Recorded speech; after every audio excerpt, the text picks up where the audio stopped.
What it do, my man?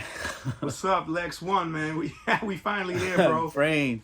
Yo, a lot of technical difficulties trying to figure this shit out. Yeah, But man. What's up? I so got I why got do two angles going on. You got one, so we'll figure this out, man. why don't you set it off and let people know what we got going on right now? So yeah, man. So me and Lex One, shout out to you, bro. We met a while ago, and we just had an instant click. And we're both collectors of anything hip hop, but basically almost anything. We're into a lot of similar stuff, but we're focusing on hip hop collectibles. Shout out to Kahuna as well. And we were on the phone talking a couple weeks ago, like, yo, we should do this, that. And then actually, we've been talking for about a year now about doing a bunch of stuff. And I'm like, we should do a collab episode of your No Hype show.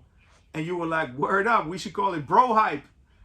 And then I was like, hey, let's go, man. And we're both busy as fuck. I'm touring right now. You're doing a lot of great things in New York, in Miami. So, but we were so hyped, we just wanted to make it work. So this is actually the first episode of Bro Hype, I guess, like the collab episode. And I'm honored that you would even have me because I've been following you for a minute, bro.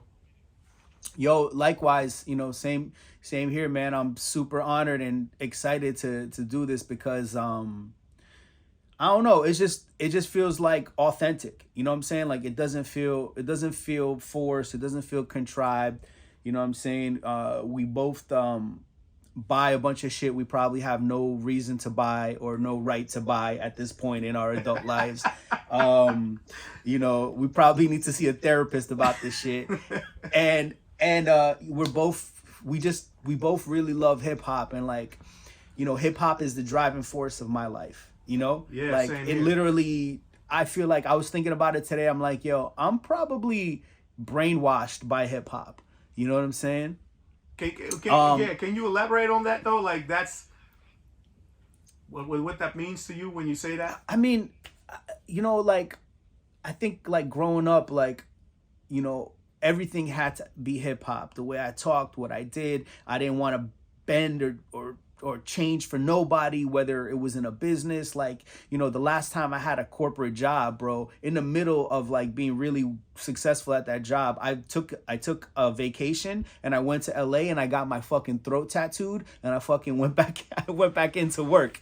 You know what I'm saying? And I'm like, yo, that's hip hop. Like fuck that. I mean, shit like that, like kind of like in my subconscious, and it like dictates, it did not anymore, it dictated my thought process and the way I did things. Like I strayed from being just regular Alex and I was just always Lex, and it was just like this hip hop thing. And I see things through like a more level lens at this point in my life. Yeah, man. And I mean, for me, I mean, we're both artists, and I thought when I came across your show, I thought it was cool. There was a guy out there collecting the same things, with either like a beanie or a hat and glasses, like and a goatee or whatever you want to call this, like our beards and shit. It was just funny. Like it was like in a parallel universe, there's a guy who's into the same stuff. You're an MC, and for me, I've been an MC ever since I was a kid, man. I used to play the piano. Grew up playing the piano, but then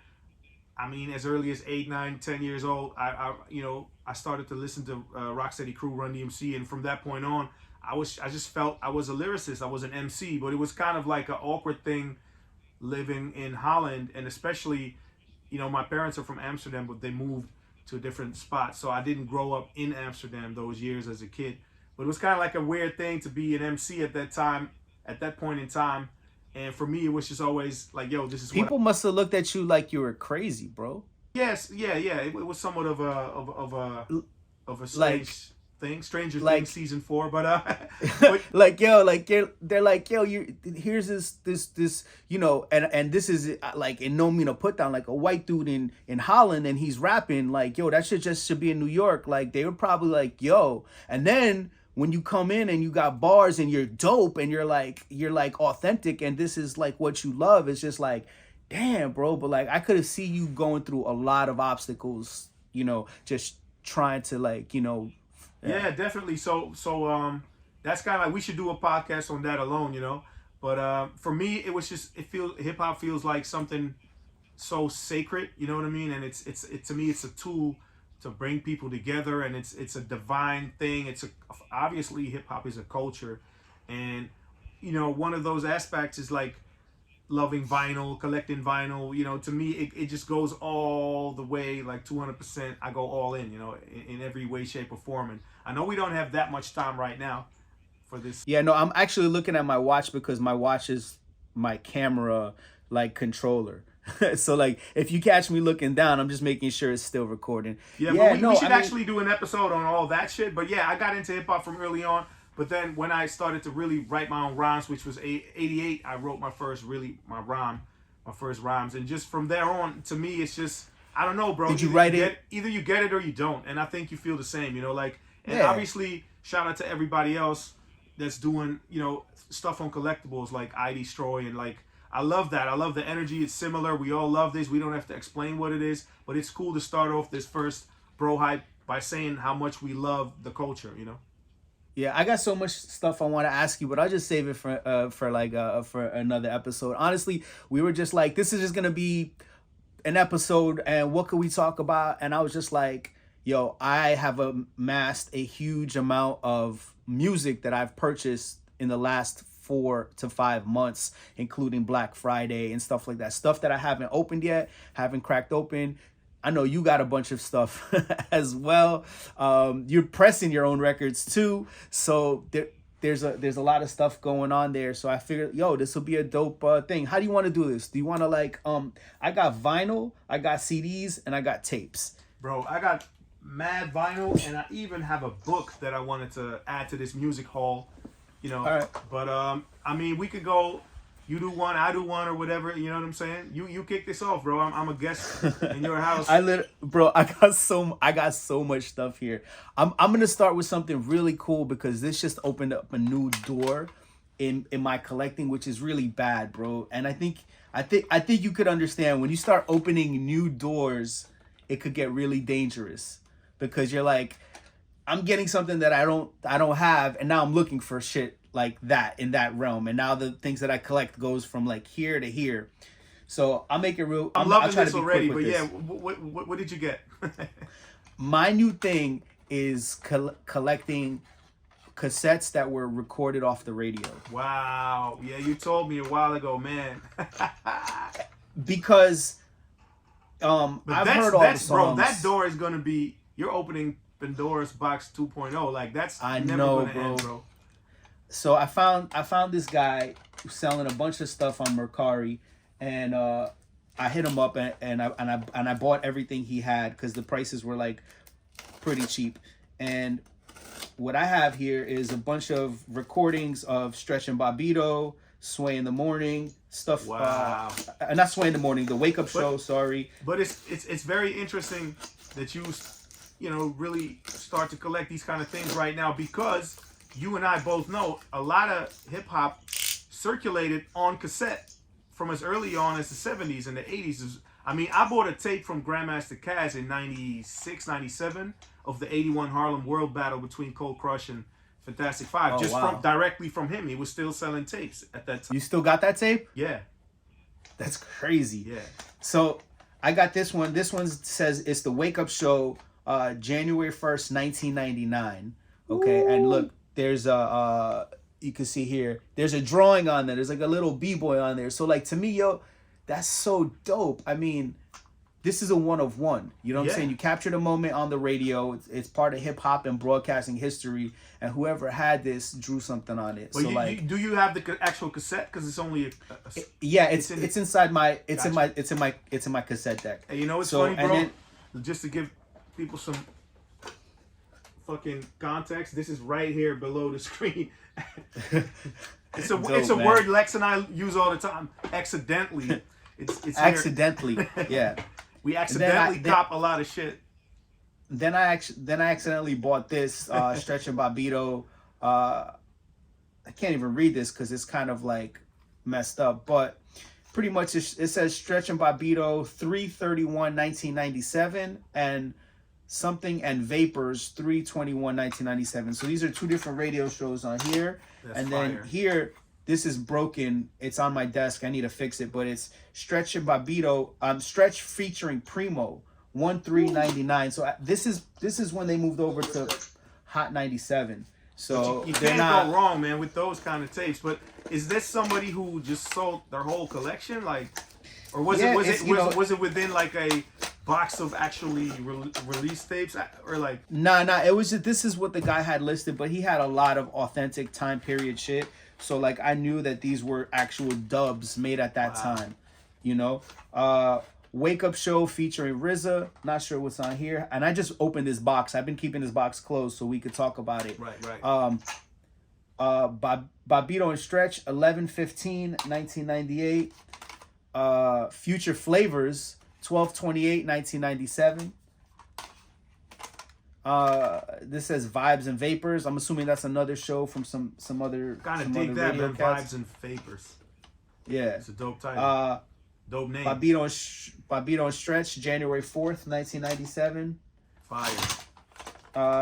Bobito and Stretch, no date here, and then Vibes and Vapors 3/20/1997. So wait a minute, you got this collection that's just a collection of pre-recorded tapes from the radio? Yeah. Wow. Yeah. May I ask what the guy wanted for it, or?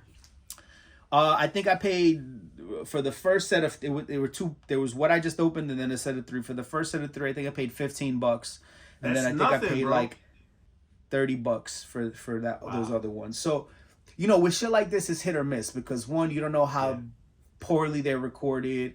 You don't know if like they've recorded over it. These are tapes that this guy must have had for years, so he could have overdubbed it and not remembered. You know what I'm saying? Some of them could be broken, but I know how to fix them, so I'm gonna fix them. But man. I mean, it's so dope because, sorry, not to cut you off, but I wanted to add on to that I used to get tapes, you know, from homies, you know, back in the days, the early 90s. And that's the only way we could really listen to a Funkmaster Flex show. If somebody taped it in the States and then, you know, brought it back to Europe. And then you dub it, and then these, you know, radio recorded tapes would get dubbed all over the country or all over Europe even. You know what I'm saying? So it's so dope that you actually, you know, have that. And actually, basically, it's almost like you're starting a museum in a sense, you know, like it's an archive that's starting to, you know, develop as we collect more and more interesting stuff that a lot of people don't care about. Because here's another thing, like I heard Bill Adler say this somewhere recently, and he's very right. Like a lot of the cultural stuff people don't really care about. Like us as collectors, we put a price on it, or sometimes I recently bought like a batch of early dancehall 7 inches for like, I don't know, I think it was 250 singles for like $80. And I was like, I didn't really have the space for it, but I was like, yo, I gotta get this, bro. Like, you know, what's gonna happen to him otherwise? Almost, you know what I mean? Like a historian kind of vibe, you know? Yeah, I feel you, bro. I feel you, man. Archive you know, building. and the other thing is about stuff like this, it's the moment that it captures, right? So there's a DJ talking, they're talking very time appropriate things. Even the advertisements, bro. You know? Yeah. Like stuff like that, like Dope. it's just, you know, boom. I really want to get into a 90s vibe. I'm gonna pretend like I'm listening to the radio. Gotcha. And I'm gonna let it play, advertisements, this, that, the other, whatever's going on, I'm gonna let it rock. But yo, what do you got? Bro, I got a bunch of stuff. I don't even know where to start, but man, bro, listen. I wanna actually let me start with this though. This is the gold foil edition of Conway's "If It Bleeds, It Can Be Killed," and then Super dope. it's a special edition from the Rap Winkel. The Rap Winkel. It's a Dutch website. They do a lot of great hip hop stuff. It's straight black vinyl, you know. High quality stuff, but it's a gold foil cover, so it has the same songs on there as the actual regular one, but it's signed by Conway because I actually met him. You see that? Yeah. Wait a minute, I Sick. should put it up there for the other thing. Yeah, we're just kind of figuring our way out. So yeah, so it's this, you know, and I met him a couple weeks ago. He was in Amsterdam for a show, and my agent actually booked that show. So we linked up, and it was real cool to kick it with him, and he signed it for me just as, you know, it's like, you know, shout out to my man Steve Lobel, because he's a similar type dude when it comes to collecting. He has a bunch of plaques of projects that he worked on, and then he still get them signed by the artists that he's been working with for years and years. So it's, you know, I want to tackle one thing where people could be like, oh, you're just a fanboy, bro. It's a beautiful thing to support the artists that you love. And it's not always in that kind of like fanboy kind of way. It's just respect, and it's art, and it's having the signature of that artist on a thing as a collectible, more so than in any weird kind of way. You know what I'm saying? Not that I have to explain it, but I feel like I don't even feel like think it's a defining weird that, kind though. of way. You know? I don't even think it's a weird kind of way. No, bro. yeah, but like, I mean, what the fuck is it's weird about it? The reason exactly. why these people are able to make a living is because people like what they do, and they want to see Yeah. them. They want a piece of whatever they have to offer, and like, yo, It's a people, and that's the shit that I'm talking about. That was like the hip hop brainwashing shit, that where people took away the it's not cool to be excited, yeah, or it's not cool exactly. to, you know what I'm saying? I want to always, look, I want to always, you know, have that original sense of awe that I never lost. I'm still super hyped about rapping as an MC. I'm still super hyped about anything that's genuinely hip hop. So it's just like this, almost like this childlike enthusiasm that you don't want to lose. And that's not, Yeah. it's just beautiful. You know what I mean? Like, it's pure. And Yeah, it's, there's nothing wrong with that, bro. nah, I know, but I There's just nothing wanted wrong to with tackle that real quick. Let me. I just wanted to shine some light on this joint right here. Unlearning Volume 1 by Evidence. I love that album, and I just recently copped the blue vinyl. I think it's a HHV. It's a HHV exclusive on double vinyl. Dope. It's a fire record. I've been playing it all the time since it came out. Anyway, it's double vinyl, double blue, and I got it for pretty cheap actually. It was on sale, so I just wanted to, you know, that's one of the records I recently got. And That's fire. I've been getting the emails from Evidence, and is it during a haul or on one of your hauls? Like, I mean, in whatever. During a haul, we're showing a haul, all types of hauls. You know what I'm saying? So, Black Friday for me was super crazy, because I just for some reason got a bunch of emails for a bunch of stuff. So I'll just make this real quick. Everybody knows Kendrick Lamar. Damn, I got this on the Walmart website for like $4. Wow. Same thing with To Pimp a Butterfly. I got that for like $4. And then also the Untitled joint, which my favorite track on this is the one with CeeLo on here. That like, love that joint. All right, and as far as now, now we're going a little bit like less mainstream, but this will also be kind of quick because it's all the same artist. So Nature Sounds had a Black Friday sale too. So I've always been a fan of Blue. So I bought every Blue CD that they had there because it was like super cheap and super affordable. You know what? I think they were like 50% off. So I believe that they were like maybe $5 a piece, you know? So I got the not just Blue. I forgot. There was so much stuff I forgot I got here. I got a Master Killer CD, made in Brooklyn. Never heard that, so I'm looking forward to popping that open. I got a Styles P CD, and this is Styles P. What is this album? Float. I don't think I've ever heard Styles this or P anything. is definitely one of my all-time favorite MCs, man. Can't go wrong with Styles P. Never. I got the Jay Dilla Stay Paid. Wow. Again, this all came from Nature Sounds, so like it was Can't go wrong, really. Yeah. I got the Pete Rock NY's Finest album. And this is all stuff that I haven't heard. I got Camp Low, Ragtime High Times. Mm-hmm. I got another Jay Dilla. What is this? This is another. What is this? Jay Dilla. It's an instrumental album. I don't see if there's a title on here, but if anybody watching or if you know what this is, let me know. It's a really dope instrumental album that's packaged like an envelope. Like an envelope. Right? I love it. And I love it. Has stamps on it. And then I got, here we go. I got the Blueprint by Blue. I got Another Jay Dilla, Jay in Japan. Fire. Never heard. So these are this is all stuff I haven't heard before, bro. And this is the thing. So I got another Blue album. I don't know what is this. First production. It's a production album with vocals from Blue. I'm not sure what that one is. I got Blue in Bombay. I got this joint right here. I got Blue York, another Blue album, and I got the Smoke Dizza and Harry Fraud album, which I have on vinyl. I really like this album a lot. And then I got Blue, her favorite color, right? So, you know, I wanted to just say one thing before I end, pass it on to you. I was hanging out with the, oh my God, I can't remember his name. I was hanging out with a DJ. He DJed for a famous 90s trip hop group, and he provided all the samples for them. They're a multi-platinum group. I don't want to shout them out without saying his name, because then I sound like a name dropper. I was hanging out with him. We went digging, and he told me he stopped listening to hip hop in like 93. My mind was blown. I'm like, how could you stop listening to hip hop? Right. And he just said, you know what?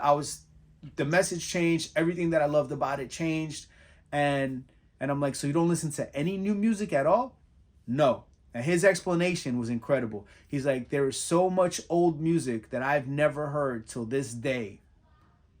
I could spend my whole life listening to old stuff, and it'll be new to me. And it'll be exactly where I wanted it to be, exactly where it left off when it was good, and that's it. And yeah, so for me, I've adapted that.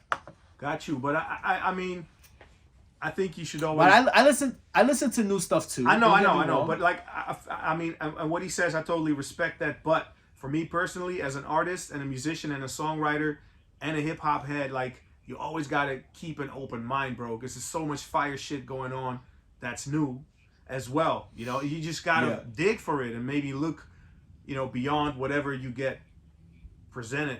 You know, whatever's presented on more, like, I wouldn't say mainstream media, but like whatever channels you follow. You know, like, because honestly, what happened with the Griselda cats, you know, over the last 8 years is amazing. You know what I'm saying? I mean, yeah, I love to bump some Benny the Butcher, you know, Conway, because that shit's fire. But I understand where that sentiment is coming from. I respect it. But me personally, I really stay open-minded all the time as far as listening to other music goes, and any music, you know what I mean? And also, I mean, there's a lot of good stuff going on nowadays, bro. You know what I'm saying? Like, even my guys from LA, like the Ichiban Don, Willie B, and Daylight, what they're doing with A Room Full of Mirrors. I mean, that's all brand new, and it's great stuff. You know what I mean?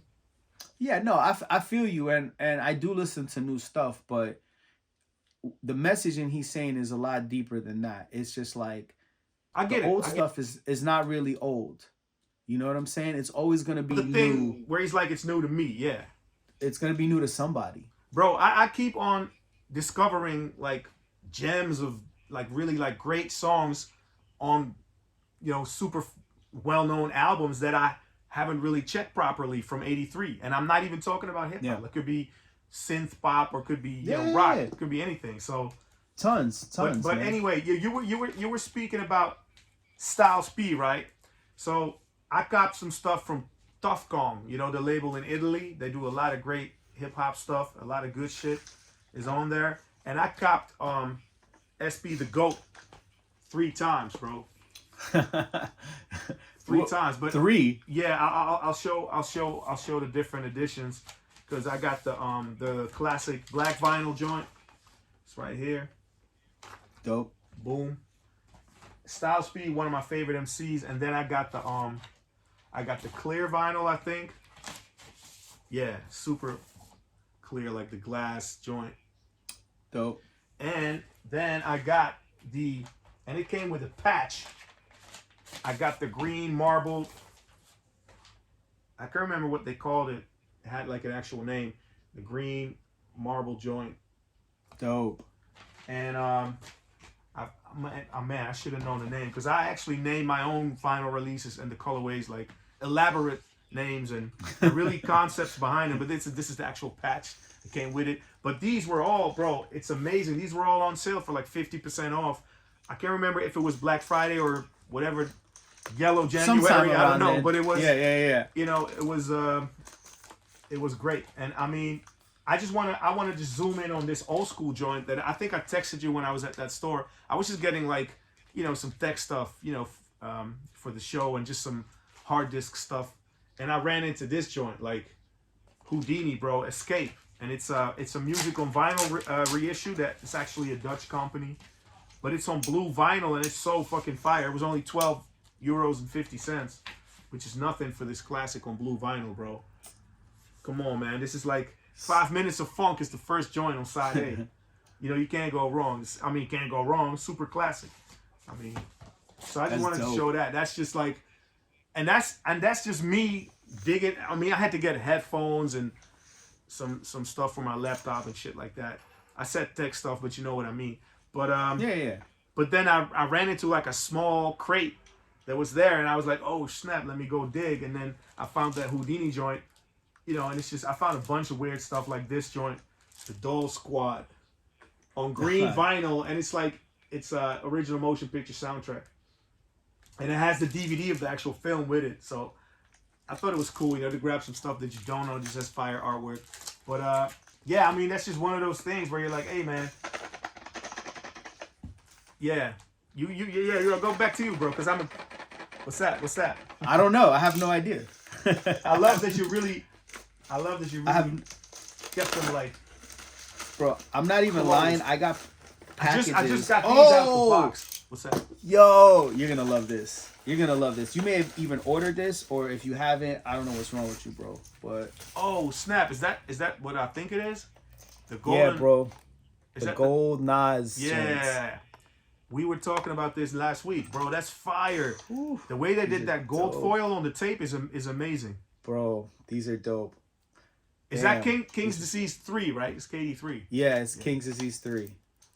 This shit is crazy. Wow, man. That's fire, bro. I just got all this shit out the box. You're really unboxing like in front of us. I love that. Yeah, because you know what, bro? I told you, I've been gone for how long? 4 months and or then something? 4 months, and I got packages that were just here forever. Oh, here's another the Kendrick joint.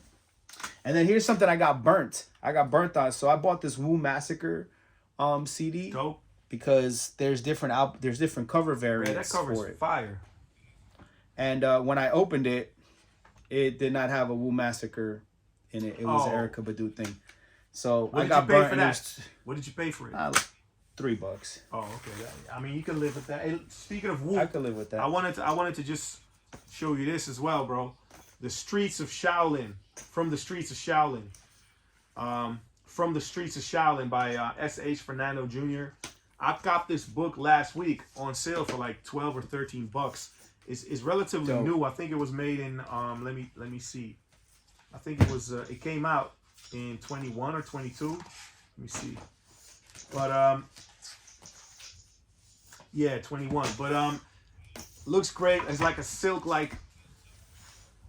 slip over the hardcover book, and it's just an amazing book. The photography and just the story. I know you're a diehard Wu-Tang Clan fan, so I just wanted to show that as well. I buy tapes, CDs, vinyl, and books as well, bro. Like, it never ends. Boom. Same here. In a matter of fact, I got 2 magazines. Hold on.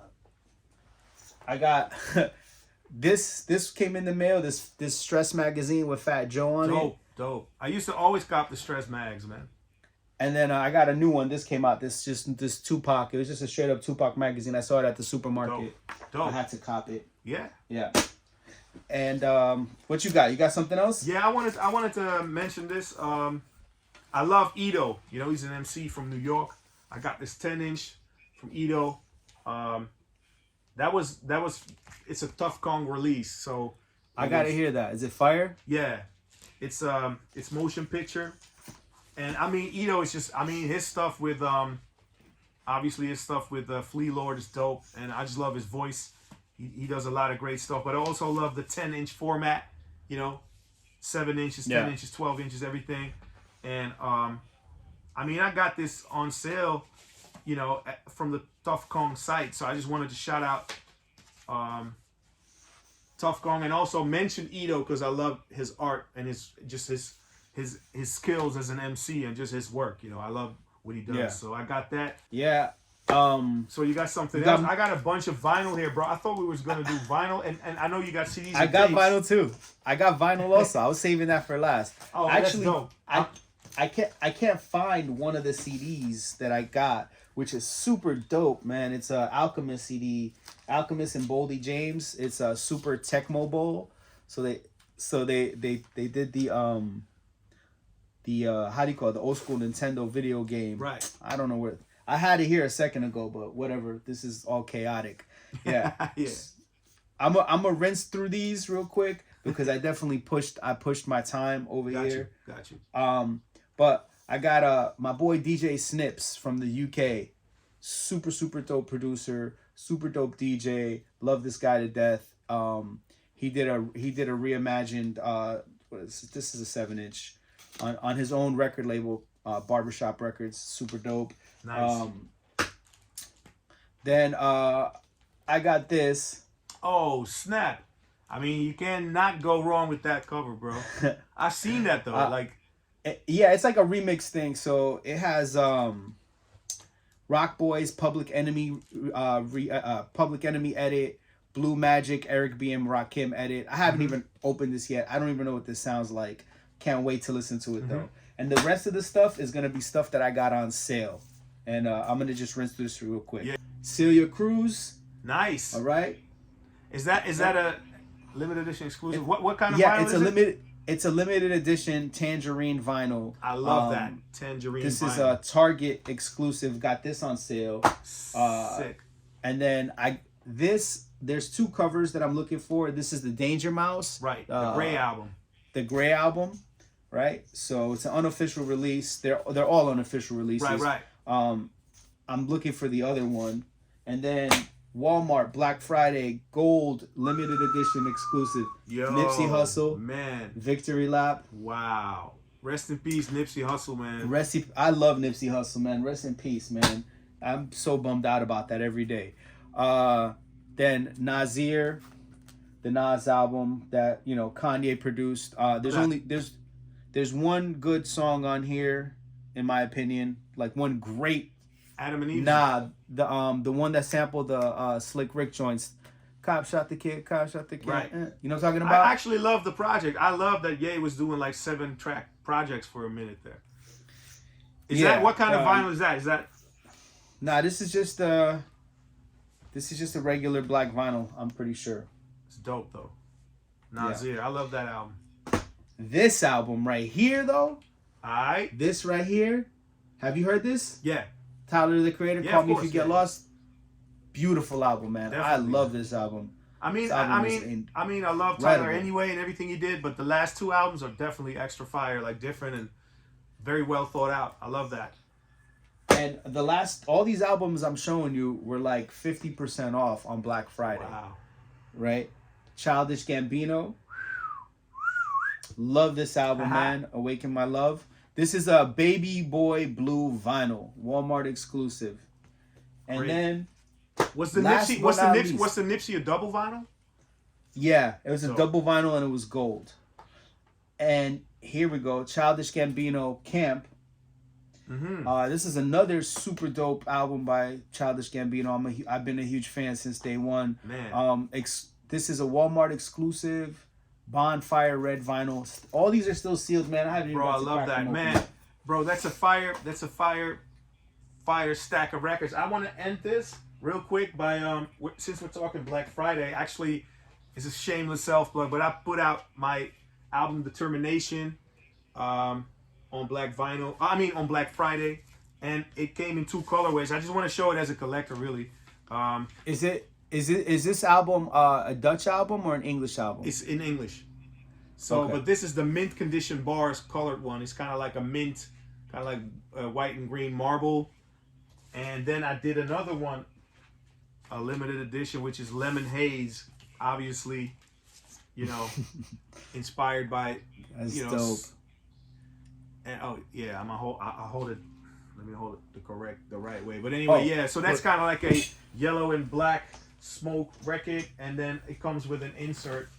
But I just wanted to share this because I put so much time in making these albums. Oh shit. Hey, bro, Thank you for supporting. That's so dope, man. You got the tape. It's sold out, actually. Hell yeah. Hey, and listen, man. Yeah, man. Record Store Day 2023, which is April 22nd in Europe. At least in Holland it is. I'm going to release this joint, the tape you got, the 10th anniversary of the New York Sessions on glow-in-the-dark vinyl. And it comes with an insert. Dope. But anyway, yeah, I just wanted to show that as a collector because honestly, doing like these small runs of vinyl, it just makes me happy too, bro, as a collector. And that's what brought you and me together, man, this obsessive collecting and just having fun with it. And man, I love you like family, bro. I know you got to run. And let's continue soon, bro. Yeah, for sure. We got to do a part 2. We should probably do a part 2 for the music hall. For sure, yo. This was the first episode of Bro Hype, just kind of testing the waters out with a vinyl haul. Thank you for watching. You already know what to do. Hit us up on socials, like, comment, subscribe, all that jazz. Peace.